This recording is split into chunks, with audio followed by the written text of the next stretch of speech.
इधर इंजीनियरिंग और मेडिकल की तैयारी करवाने के क्षेत्र में अग्रणी संस्थान नारायण IIT नीट एकेडमी मेधावी छात्रों को सुनहरा मौका देने जा रही है। एकेडमी की ओर से एक 15 और 29 अक्टूबर को ऑफलाइन और 8 से 12 अक्टूबर तक ऑनलाइन एनसेट टेस्ट का आयोजन किया जा रहा है। इस टेस्ट का उद्देश्य छात्रों में प्रतियोगी क्षमता को विकसित करना है। परीक्षा में पास होने वाले छात्रों को स्कॉलरशिप प्रदान किया जाएगा। एकेडमी के निदेशक सुनील कुमार सिन्हा ने बताया कि यह परीक्षा ऑब्जेक्टिव टाइप सवालों पर आधारित रहेगी। इसमें मैथ्स, साइंस और मेंटल एबिलिटी पर आधारित सवाल पूछे जाएंगे।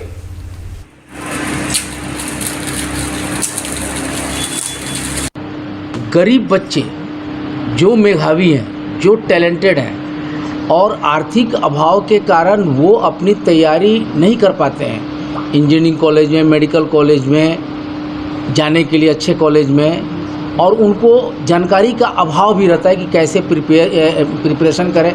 इवन बहुत सारे गरीब बच्चे हैं आदिवासियों में, शेड्यूल कास्ट में, पिछड़ी जातियों में, जिनको IIT का पता भी नहीं होता है कि IIT होता कैसे है। तो इस एग्ज़ाम का मुख्य पर्पस है कि जो टैलेंटेड बच्चे हैं, जो गरीब बच्चे हैं, चाहे वो किसी भी जाति को हों, किसी भी धर्म के हों, उनको अपनी तरफ अट्रैक्ट करके ले आना और नारायणा में उनको कम्प्लीटली तैयारी कराना, ताकि वो अच्छे संस्कृति, अच्छे संस्कार के साथ साथ अच्छे इंजीनियरिंग कॉलेज, अच्छे मेडिकल कॉलेज में पहुंच सके। और पर्पस हमारा एग्ज़ाम का यही है, टैलेंट सर्च एग्ज़ाम है। जो भी बच्चे हैं, बहुत सारे बच्चे ऐसे भी हैं इंडिया में, हमारे झारखंड में, जो कि पैसे के अभाव में पढ़ नहीं सकते हैं। नारायणा का फ़ीस हाई है, थोड़ा सा हाई है बाकी इंस्टीट्यूट से, तो आप उसके थ्रू बच्चा फ्री ऑफ कॉस्ट पढ़ सकता है और एक अच्छे बैच में पढ़ सकता है। सर, ये एग्ज़ाम ऑफलाइन है या ऑफलाइन और ऑनलाइन दोनों मोड में होगा। ऑफलाइन में आप नज़दीकी के सेंटर में आप जा सकते, धनबाद में हमारा 6 सेंटर होगा, बाकी हम गिरिडीह, देवघर, बोकारो, चास, हम सारे जगह एग्ज़ाम कंडक्ट कराएंगे, कोई ना कोई सेंटर रहेगा। ऑनलाइन मोड में बच्चा घर पे बैठ के एग्ज़ाम दे सकता है। ऑनलाइन ऑफलाइन का अलग अलग। इधर बोकारो जिले के गोमिया प्रखंड के ललपनिया में आदिवासी संगठन ने मणिपुर घटना को लेकर PM और मणिपुर के CM का पुतला दहन किया है। संगठन ने मणिपुर सरकार को अविलंब बर्खास्त करने की मांग कर फास्ट ट्रैक कोर्ट में दोषियों को सजा देने की मांग की। साथ ही कहा कि विभिन्न राज्यों में आदिवासी, दलितों, महिलाओं के साथ हो रहे अपराध, अत्याचार को अविलंब बंद करें। ये हमारे भारत देश के मणिपुर राज्य में जो आदिवासियों के साथ में जो दुखद घटना हुआ है, तो हमारे आदिवासी महिलाओं के साथ में जो दरिंदगी की गई है, उसी के विरोध में आज हमारे ललपनिया मुजाहरा कर रहे हैं। और ये पुतला दहन कार्यक्रम के माध्यम से ये भारत सरकार को और मणिपुर के मुख्यमंत्री को मैसेज देना चाहते हैं कि मणिपुर राज्य में जो आग जल रहा है उसको शांत करें और उसको बुझाने का काम करें। धनबाद के झरिया में मारवाड़ी युवा मंच और झरिया समृद्धि शाखा के प्रयास से 2 दिवसीय निःशुल्क कृत्रिम अंग प्रत्यारोपण शिविर लगाया जा रहा है। 5 से 6 अगस्त तक ये शिविर लगेगा और इसकी जानकारी मारवाड़ी युवा मंच के अध्यक्ष विशाल पलसानिया ने दी है। उन्होंने बताया कि शिविर का उद्घाटन मारवाड़ी युवा मंच, झरिया शाखा और झरिया समृद्धि शाखा के मुख्य अतिथिगण करेंगे। शिविर में लगभग 100 से लोगों को कृत्रिम अंग लगाने का लक्ष्य रखा गया है।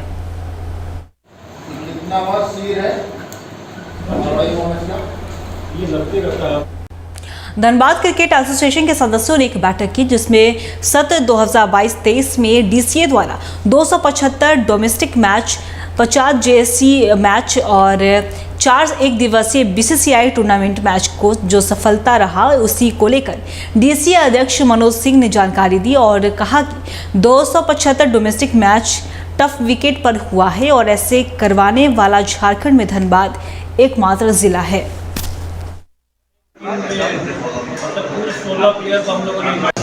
जो 4 दिवसीय BCCI का मैच हम लोग करवाए।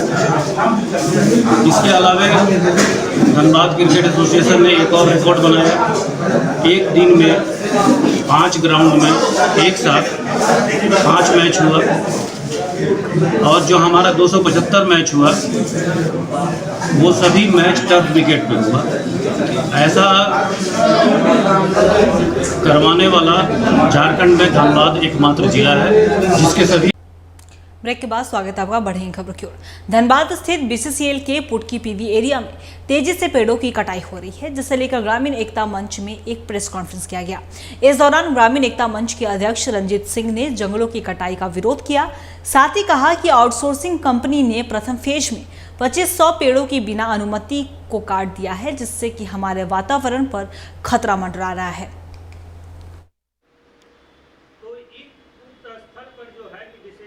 बीसीसीएल के SNRSIVS आउटसोर्सिंग कंपनी के द्वारा 2 स्थल पर 12,500 वृक्षों को विदाउट परमिशन के काट दिया गया। इस संबंध में हमने DFO को शिकायत की। हमने इस संबंध में DC से जाके मिला जनता दरबार में, हमने CMD से शिकायत की, हमने शिकायत एरिया 7 के महाप्रबंधक से की, हमने शिकायत परियोजना पदाधिकारी से की। सारे लगभग इस संबंध में सारे पदाधिकारियों से शिकायत कर चुके हैं।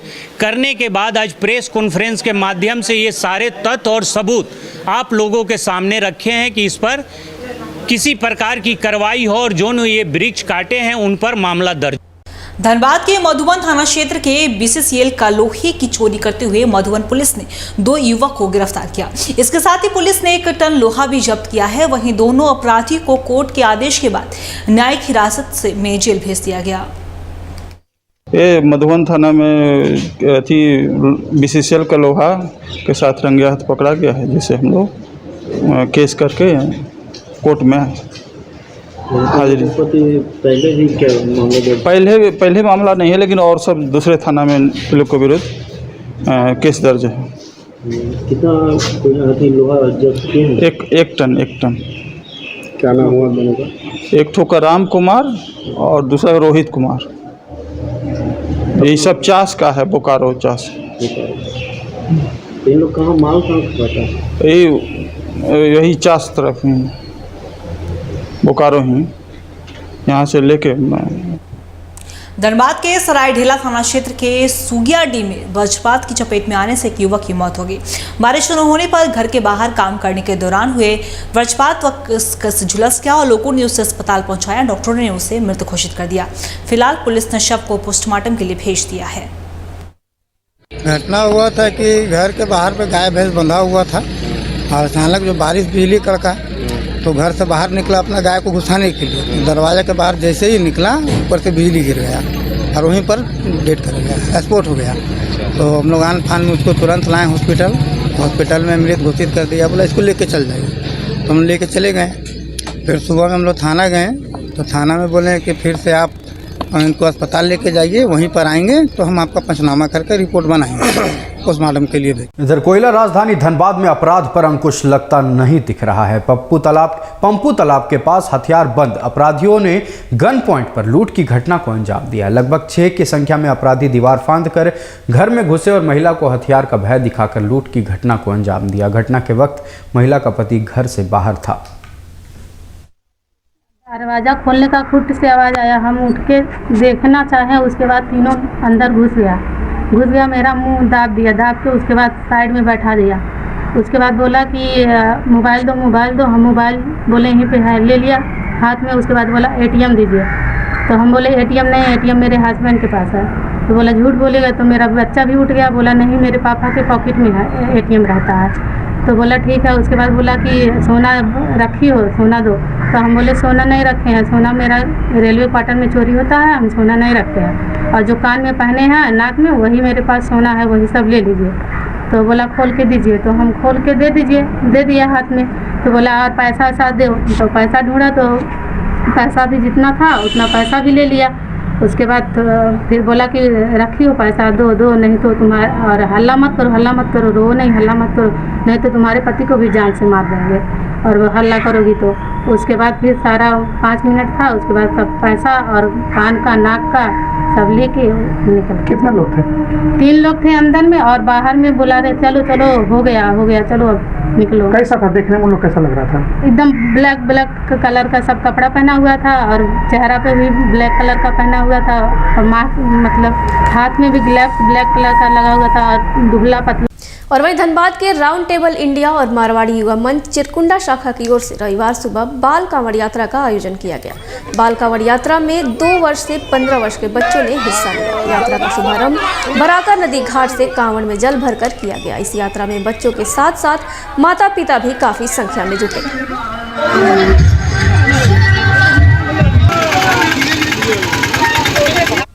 धनबाद के टुंडी वन क्षेत्र में बीती रात एक हाथियों के झुंड ने पहाड़ से उतरकर एक बार फिर उत्पात मचाया। झुंड से बिछड़े हाथी ने गांव के एक विधवा आदिवासी महिला का घर तोड़ दिया, साथ ही घर में रखा अनाज भी खा गया। सूचना मिलने पर टुंडी वन विभाग के प्रभारी फॉरेस्टर गोविंद मिस्त्री और वन रक्षी पूरन चंद्र महतो घटनास्थल पर पहुंचकर क्षतिपूर्ति का आकलन किया। निरसा थाना क्षेत्र के चापापुर कोलियरी के पास बंद पड़ी खदान के समीप अहले सुबह जोरदार आवाज के साथ भूधसान हुआ। देखते देखते कच्ची सड़क गोफ में बदल गई। वहीं लोगों ने बताया कि यह कच्ची सड़क थी जिससे लोग आना जाना करते थे। मौके पर पहुंची पुलिस प्रशासन के अधिकारियों ने घटनास्थल का दौरा किया और कहा कि ये कोलियरी क्षेत्र है जिसके चलते आए दिन बारिश के दिनों में भूधसान होता रहता है। गनीमत ये रही कि इस घटना में किसी भी तरह की जान माल का नुकसान नहीं हुआ। प्रभात खबर जो स्थानीय न्यूज़पेपर है के माध्यम से पता चला कि चापापुर और बैजना के जो बाउंड्री एरिया है, लीज होल्ड एरिया, उसके बीच में 10 नंबर और 14 नंबर की बंद पड़ी खदान है। वहाँ पर भूधसान हुआ था। 2 लोगों की मौत की सूचना थी और कुछ लोग घायल होने की सूचना थी। तो उसी के लिए इंस्पेक्टर साहब और स्थानीय जो भी ईसीएल के सिक्योरिटी है और चापापुर और बैजना के जो कोलियरी के मैनेजर हैं उन लोग के साथ यहाँ धनबाद जिला के गोविंदपुर प्रखंड के सरकारटी स्थित तैयब मेमोरियल शिक्षण प्रशिक्षण संस्थान में पारा शिक्षकों का आकलन परीक्षा संपन्न हुआ, जिसमें कॉलेज के प्राचार्य डॉक्टर रीना भारती ने कहा कि परीक्षा शांतिपूर्वक रहा, किसी भी अभ्यर्थी को कोई परेशानी नहीं हुई। यहाँ लगभग 600 अभ्यर्थियों ने परीक्षा दिया। मौके पर डीएससी और वीडियो बतौर दंडाधिकारी संस्थान में मौजूद रहे।